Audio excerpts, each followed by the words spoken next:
प्रांगण में बैठे हैं। यह प्रांगण हम सभी कह रहे हैं डेकोरेशन बहुत अच्छी है, भाव बहुत अच्छा है, सब अच्छी बात है। हम सभी ने पहले एक श्रीमद् भागवत श्रवण करी, उसमें और इसमें ज़मीन आसमान का अंतर है।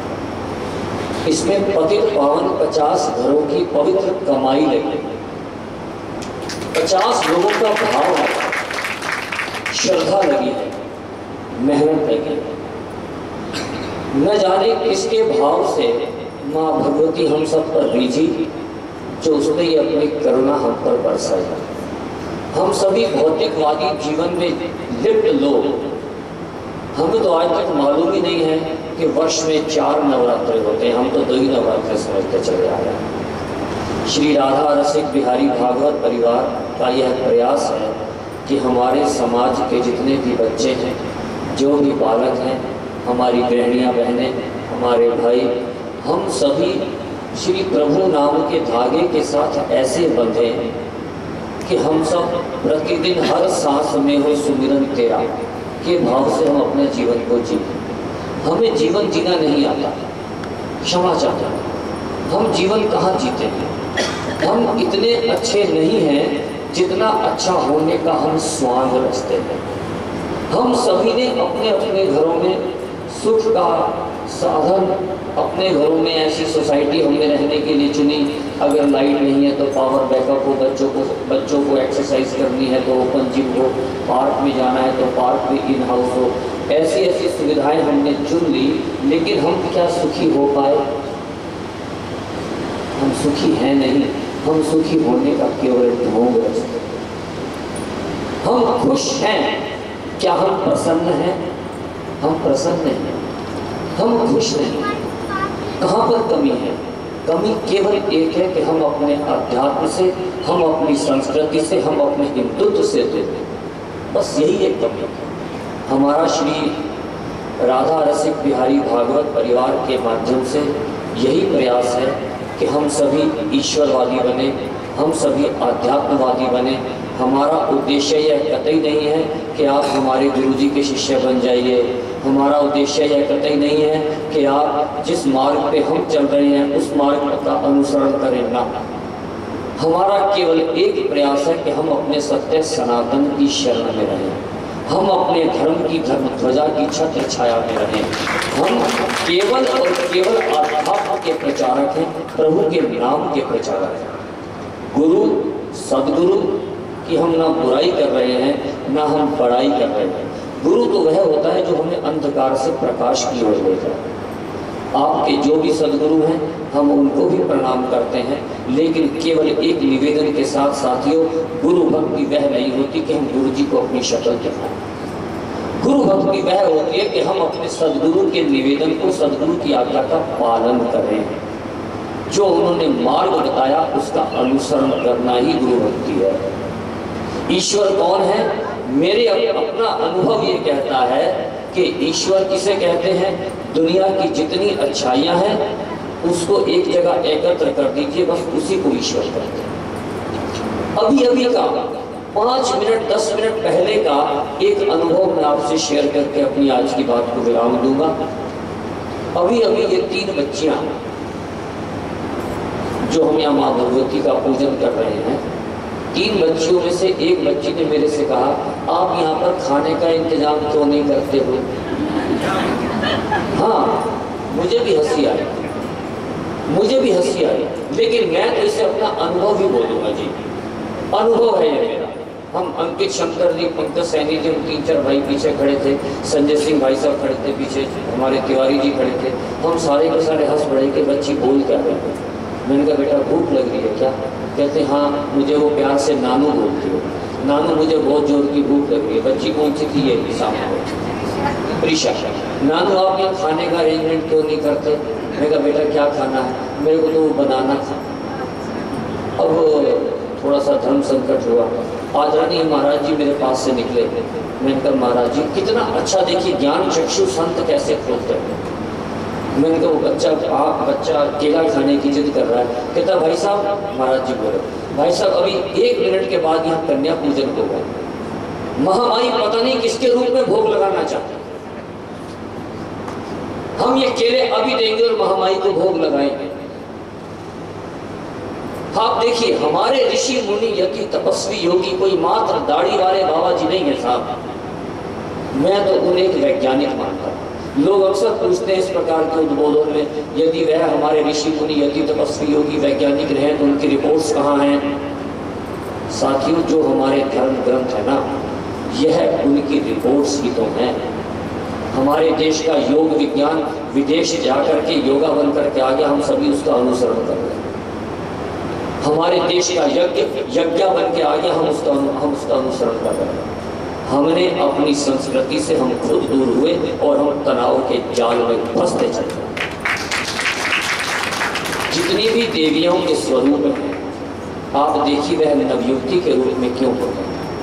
क्योंकि संसार की प्रत्येक महिला के भीतर हमें देवी का दर्शन करना है। स्वामी विवेकानंद जिस समय शिकागो में धर्म संसद को संबोधित कर रहे थे, उस समय उन्होंने एक लाइन बोली, परम श्रद्धेय भाइयों और बहनों। सभा में सन्नाटा पसर गया। एक महिला ने ऑब्जेक्शन किया, व्हाट इज दिस? उनके शिष्य श्री सर्वानंद जी ने छूटते ही कहा, आप शांत रहें, स्वामी जी का उद्बोधन आरंभ होने जा रहा है। स्वामी जी ने कहा अपने शिष्य से, आप इस महिला को न रोकें। यह इस देश की संस्कृति है, अमेरिका की। यह इस देश की संस्कृति है कि यहाँ पर व्यक्ति को गुणों से नहीं, उसकी वेशभूषा से पहचाना जाता है। और हम उस देश के निवासी हैं जहाँ पर अपनी पत्नी के अलावा संसार की प्रत्येक महिला को बहन जी नमस्कार कह के अभिवादन किया जाता है। इस देश की संस्कृति यह है, अमेरिका जैसे विकसित देशों की, जहाँ पर अपनी बहन के अलावा संसार की प्रत्येक महिला को भोग विलास की निगाह से देखा जाता है और हम हर महिला को बहन जी नमस्कार का अभिवादन कहते हैं। यह हमारे ऋषियों की संस्कृति है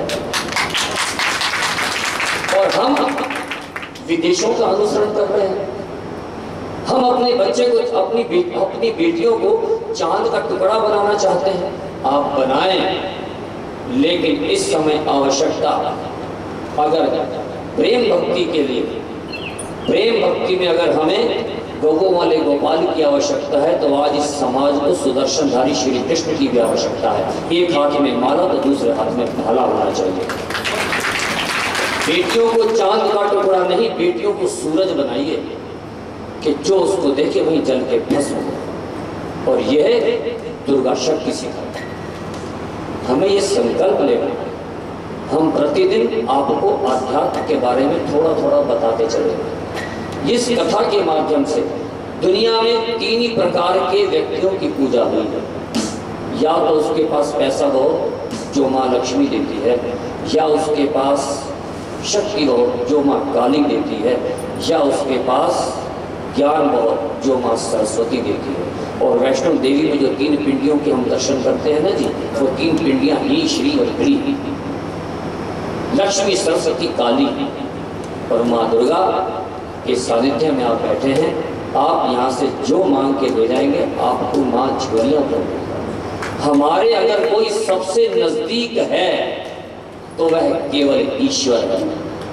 हमने ईश्वर से ईश्वर को मांगा कब? हमने उससे मांगा क्या? हमने मांगा बेटे की नौकरी, उसने कहा ले। हमने मांगा फ्लैट, ले। हमने मांगी गाड़ी, ले। हमने मांगा लोन की EMI खत्म हो जाए, ले। हम तो यहाँ तक महंगे से महंगा मोबाइल तक उसके आगे कटोरा लेके खड़े हो जाते हैं। कड़वा सच है, ये समाज का असली चेहरा है। हम उससे मांग क्या रहे हैं? आप कभी मंदिर के सामने खड़े हो जाएं, जितने भाई बहन जाते हैं उनमें से केवल एक सर्वे कीजिए, भाई साहब नमस्कार, नमस्कार बहन जी, क्या हाल है, सब ठीक है? हाँ जी। आप मंदिर दर्शन करके आ रहे हैं? हाँ जी। मुझे बस इतना बताइए, आज महामाई ने या मेरे आनंद कंद परमानंद श्री कृष्ण चांद ने किस कलर की पोशाक पहनी है? माफ कीजिएगा, आदमी के पास जवाब नहीं हुआ, वो एक हाजिरी बजाने गए हैं, बस अपनी फाइल बगल में दबा दें। और हम लोगों का तो आलम यह है, हम ईश्वर की पूजा नहीं, हम ईश्वर की चमचागिरी करते हैं। एक लाइन में बोल देते हैं तन मन धन, एक लाइन में बोलते हैं तन मन धन सब है तेरा, क्या लागे मेरा। फिर क्या बोलते हैं? सुख संपत्ति घर आवे कष्ट मिले तन का। वाह, हम स्वार्थी हैं। ईश्वर को क्या चाहिए? ईश्वर को केवल और केवल हमारे द्वारा किए गए सत्कर्मों की आवश्यकता है, चमचागिरी नहीं, मस्का पॉलिश कतई नहीं। वहाँ हर कर्म का जवाब देना पड़ेगा। वहाँ किसी ने जात नहीं पूछनी, वहाँ किसी ने आरक्षण नहीं देखना, वहाँ किसी ने गोत्र नहीं पूछना कि तू भारद्वाज है, तू शांडिल्य है, तू कौन से ऋषि की संतान है, किसी ने नहीं पूछना। वहाँ पर तो केवल और केवल कर्म का जवाब देना पड़ेगा, भोगना पड़ेगा। एक बार भी अगर झूठ बोला है तो सजा मिलेगी। हमारे 18 पुराण हैं। आज इस प्रांगण में आप हमारे द्वितीय महापुराण की कथा श्रवण कर रहे हैं। बड़े गर्व के साथ आप इस कथा को श्रवण करें, गर्व से करें हम हिंदू हैं। एक और आज का संदेश कहते कहते वाणी को विराम।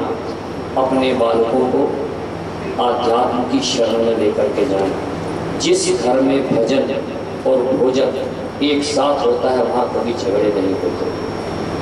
हनुमान चालीसा घर के हर आदमी को आना चाहिए।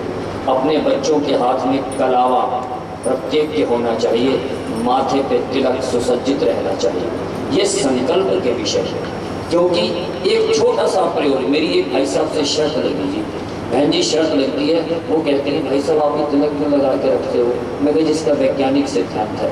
आगे रोज हम आपसे कुछ बात करेंगे तो एक विषय ये भी है कि हिंदू धर्म की मान्यताओं का वैज्ञानिक आधार सिर्फ एक तिलक का एक छोटा सा एग्जाम्पल है। उस बहन जी के सामने एक भाई साहब से शर्त लगी। मैं कहा अपने मंदिर में आपके रौली रखी होगी, रौली लेकर। मैं नाम तो नहीं खोलूँगा, वो इसी टावर की ई टावर की आप रौली लेकर के आइए। रौली आई, मैंने उनके माथे पे ऐसे करके तिलक लगा दिया। मैंने कहा भाई साहब ये 500 का नोट रखा है, 500 रुपये की शर्त हो। इस तिलक को बिना मिटाए आप शराब की एक बोतल ला के दिखा दीजिए बस। मैं आपसे क्या बताऊं कि यहाँ पर हमारा त्रिनेत्र होता है, यहाँ पर हमारी पिनियन ग्लैंड होती है, जो लोग जनेऊ पहनते होने कभी पथरी और हरने की बीमारियां नहीं होती। आपका वो लेवल ही नहीं। बस इस तिलक को लगाएं और एक शराब की बोतल ला करके मेरे टेबल पे सामने रख के दिखा दें बिना मिटोड़े। विश्वास कीजिएगा वो भाई साहब जा नहीं सके। ये तिलक पहले मिटोना पड़ेगा। ये ऋषियों का दिया हुआ वरदान है। क्यों? पहले माताएं बहनें आज सिंदूर लगाती, आज स्टिकर की बिंदी आई, क्योंकि यहाँ हमारा त्रिनेत्र है। त्रिनेत्र, वो त्रिनेत्र जो हम जागृत करते हैं तिलक के माध्यम से। मैं आपके घर आया, आपने कहा भैया आपकी तो बड़ी लंबी उम्र है, मैं तो आपको याद ही कर रही थी, मुझे वो आज्ञा चक्र से आपने मेरे को मैसेज भेजा। इस तिलक के माध्यम से वो जागृत है। आपको पता ही नहीं चलता आपकी बहन आई, अरे तू कैसे आ गई? मैं तो कल ही तेरे को याद कर रही थी, आपने आज्ञा भेजी। आपका बेटा घर में आता है, आप पूछ तो बेटा क्या बात है, क्यों परेशान लग रहा है? उसने आपको बताया कि माफ कीजिएगा आप अंतर्यामी नहीं है, आपका वो त्रिनेत्र जागृत हो रहा है। लेकिन इस शरीर के अंदर ऐसी ऐसी प्राण ऊर्जा है, ऐसी ऐसी प्राण शक्ति है जिसको हम दिन रात निष्क्रिय करने पे चले जा रहे हैं। हम हर वो काम कर रहे हैं जो इस शरीर के लिए नुकसानदायक है। चाहे हमारा रहन सहन हो, चाहे हमारा खान पान हो, चाहे हमारा व्यवहार हो, चाहे हमारा बोलचाल हो। मैं तो यहाँ तक कहता हूँ जैसे एक मदिरा पिया हुआ व्यक्ति सामने से चलता हुआ आता है, हम कहते हैं साइड में हो जाए, इसने पी रखी। अरे धार्मिक लोगों की तो ऐसी चाल होनी चाहिए, प्रणाम करने का तरीका अलग होना चाहिए कि कोई पूछे अरे ये कौन गया, इन्हें नहीं जानते, ये तो वो है जी वहां रहते। हमारा चाल, खाने का ढंग, चलने का तरीका, बात करने का तरीका, सोने का तरीका, जागने का तरीका, उठने का तरीका, भोजन करने का तरीका, पूजा का तरीका, बच्चों से बात करने का तरीका, हर चीज आध्यात्मिक होनी चाहिए। जीवन बदल जाए, जीवन बदल जाए। बस आज की बात नहीं मैं विराम दूंगा। आपने महाराज जी से कथा का श्रवण किया। कल सुबह 7 बजे से यहाँ देव पूजन की प्रक्रिया है।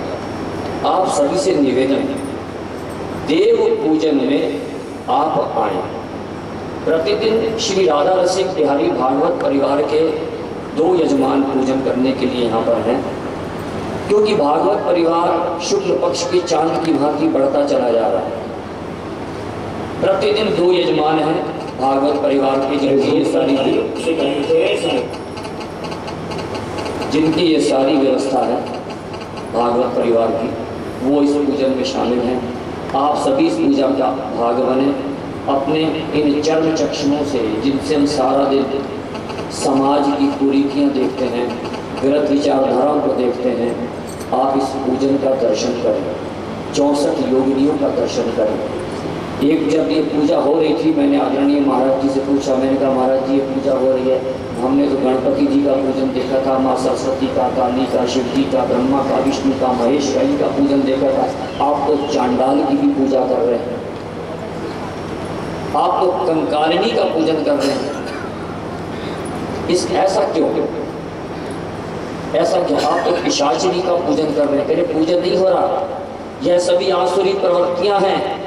देव शक्तियों को तो आमंत्रित किया जा रहा है और इन शक्तियों को निवेदन किया जा रहा है कि इन परिवारों में, इस समाज में, इस यज्ञ में किसी भी प्रकार का विघ्न ना आए। इन पूजाओं को देखना भी एक बहुत बड़ी पुण्य का काम है। आप पूजन में आए, आप दर्शन करें, आप कथा में आए, अपने संग एक व्यक्ति को और लाए। जितना हिंदुत्व बढ़ेगा उतना सनातन बढ़ेगा, और जितना सनातन बढ़ेगा उतना हमारा परिवार मजबूत होगा। श्री भागवत परिवार का यही उद्देश्य है। आज की बात समाप्त। आप सभी को बहुत बहुत आभार। प्रसाद लेकर के जाएंगे। आज के प्रसाद की व्यवस्था हमारे